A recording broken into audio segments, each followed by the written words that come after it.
નમસ્કાર. આજના આ ખાસ એક્સપ્લેનરમાં તમારું સ્વાગત છે.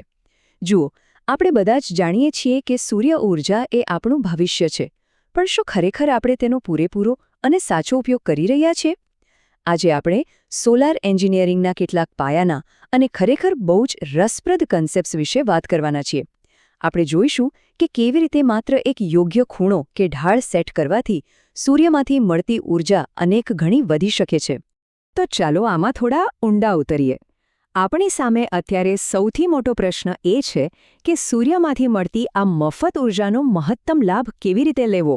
ઘણીવાર એવું બને છે કે લોકો મોંઘી સોલાર પેનલ્સ તો લગાવી દે છે, પણ આઉટપુટ ધાર્યા કરતાં ઘણો ઓછો મળે છે.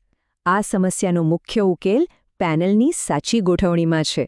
જો સેટઅપ જ બરાબર ન હોય તો મોટા ભાગની ઊર્જા તો એમ જ વેડફાઈ જાય છે. આજના આ એક્સપ્લેનરમાં આપણે 5 મુખ્ય બાબતો કવર કરીશું. ટિલ્ટ એંગલના બેઝિક્સ, અક્ષાંશ એટલે કે લેટિટ્યૂડનો સુવર્ણ નિયમ, પવન અને વરસાદને કેવી રીતે હેન્ડલ કરવા, સાચી દિશા કઈ રીતે શોધવી અને છેલ્લે ભરૂચનું એકદમ પ્રેક્ટિકલ ઉદાહરણ જોઈશું. તો શરૂઆત કરીએ આપણા પહેલા વિભાગથી, ટિલ્ટ એંગલના બેઝિક્સ. હવે ટિલ્ટ એંગલ શબ્દ તમે કદાચ ઘણીવાર સાંભળ્યો હશે, રાઈટ? પણ આખરે આ છે શું? એકદમ સરળ ભાષામાં કહું તો આ એ ખૂણો અથવા ઢાળ છે જેના પર સોલાર પેનલને સૂર્યની સામે ગોઠવવામાં આવે છે. પાવર પ્રોડક્શન ઓપ્ટિમમ મળે ને એના માટે આ ખૂણો પરફેક્ટ હોવું ખૂબ જ અગત્યનો છે. અને આ ટિલ્ટ એંગલ મુખ્યત્વે તમે કયા લોકેશન પર છો તેના લેટિટ્યૂડ અને હાલ કઈ સિઝન ચાલે છે તેના પર આધાર રાખે છે. હવે જરા આ ઇમેજ પર નજર કરો. અહીં સ્પષ્ટ દેખાય છે કે ઇનકમિંગ સોલાર રે એટલે કે સૂર્યના કિરણો સીધા પેનલ પર કેવી રીતે પડે છે. જમીનની આડી સપાટી અને પેનલ વચ્ચે જે ખૂણો બને છે ને, જેને અહીં થીટા તરીકે બતાવ્યો છે, બસ એ જ આપણો ટિલ્ટ એંગલ છે. આ ઢાળનું જ કામ છે કે સૂર્યના કિરણોને બરાબર પકડી રાખવા. આગળ વધીએ આપણા બીજા વિભાગ તરફ, ધ ગોલ્ડન લેટિટ્યૂડ રૂલ એટલે કે અક્ષાંશનો સુવર્ણ નિયમ. તો અહીં સૌથી અગત્યની વાત એ છે કે જો તમારે આખું વર્ષ મેક્સિમમ એનર્જી આઉટપુટ જોઈતું હોય ને, તો તમારા સોલાર પેનલનો ફિક્સ્ડ ટિલ્ટ એંગલ તમારા લોકેશનના લેટિટ્યૂડ જેટલો જ હોવો જોઈએ. એટલે કે લોકેશનનો લેટિટ્યૂડ ઇઝ ઇક્વલ ટુ પેનલનો ટિલ્ટ એંગલ. એકદમ પરફેક્ટ મેચ. આ કોઈ હવામાં મારેલો અંદાજો નથી હો. આ મહત્તમ ઊર્જા મેળવવા માટેની બહુ ચોક્કસ ગણતરી છે. હવે જોઈએ વિભાગ 3, પવન અને વરસાદ સામે રક્ષણ. કારણ કે ભાઈ, થિયરી અને પ્રેક્ટિકલ દુનિયામાં થોડો ફેર તો હોય જ છે. જુઓ, જ્યારે આપણે ફ્લેટ સરફેસ એટલે કે સપાટ છત પર પેનલ્સ લગાવીએ છીએ ને, ત્યારે પવનનું દબાણ બહુ મોટો રોલ પ્લે કરે છે.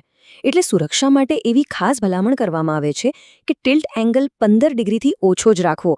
જો ખૂણો આનાથી વધે તો ભારે પવન પેનલ્સને ઉખાડી શકે છે અથવા નુકસાન કરી શકે છે. Safety first, right? બીજી બાજુ, જ્યાં 15 ડિગ્રીની મહત્તમ લિમિટ છે, ત્યાં 10 ડિગ્રીનો એક બીજો ફરજિયાત નિયમ પણ છે. શા માટે? કારણ કે પેનલ્સની નેચરલ સફાઈ થવી પણ એટલી જ જરૂરી છે. જો પેનલ એકદમ સપાટ હશે તો વરસાદનું પાણી ધૂળ ધોઈ નહીં શકે અને ઉપર કાદવ જમા થશે, જેનાથી આઉટપુટ ઘટી જશે. એટલે ધૂળ અને કચરો સાફ થાય તે માટે મિનિમમ 10 ડિગ્રીનો ઢાળ તો રાખવો જ પડે. આપણે ઢાળ વિશે તો વાત કરી લીધી. હવે જઈએ વિભાગ 4 પર, સાચી દિશા શોધવી. એટલે કે પેનલનું મુખ કઈ તરફ રાખવું. પૃથ્વીના ગોળાની આ આકૃતિમાં તમે જોઈ શકો છો, વચ્ચે ઇક્વેટર એટલે કે વિષુવવૃત્ત છે. ઉપરનો ભાગ નોર્થ પોલ અથવા ઉત્તર ગોળાર્ધ અને નીચે સાઉથ પોલ એટલે દક્ષિણ ગોળાર્ધ છે.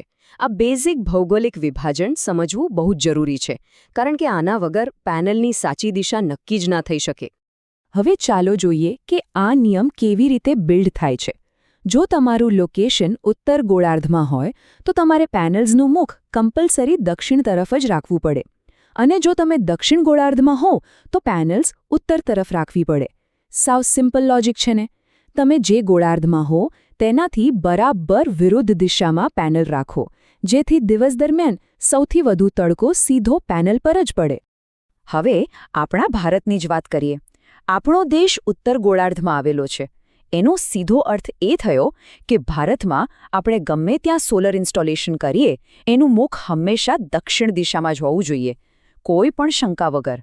અને હા, એક્ઝેક્ટ દક્ષિણ દિશા શોધવા માટે આપણે હંમેશા મેગ્નેટિક કંપાસનો ઉપયોગ કરવો જોઈએ, જેથી ઇન્સ્ટોલેશનમાં સહેજ પણ ભૂલ ન થાય.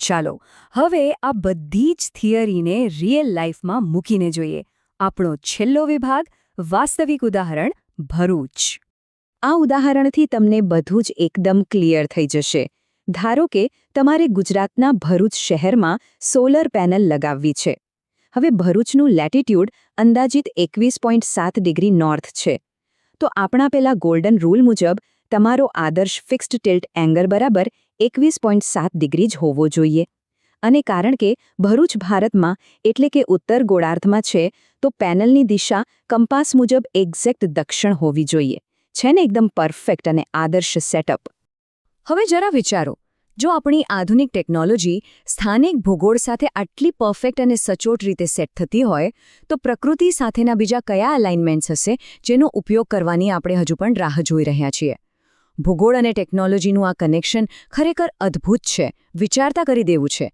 આજના એક્સપ્લેનરમાં જોડાવા બદલ તમારો ખૂબ ખૂબ આભાર બસ આમ જ નવું શીખતા રહો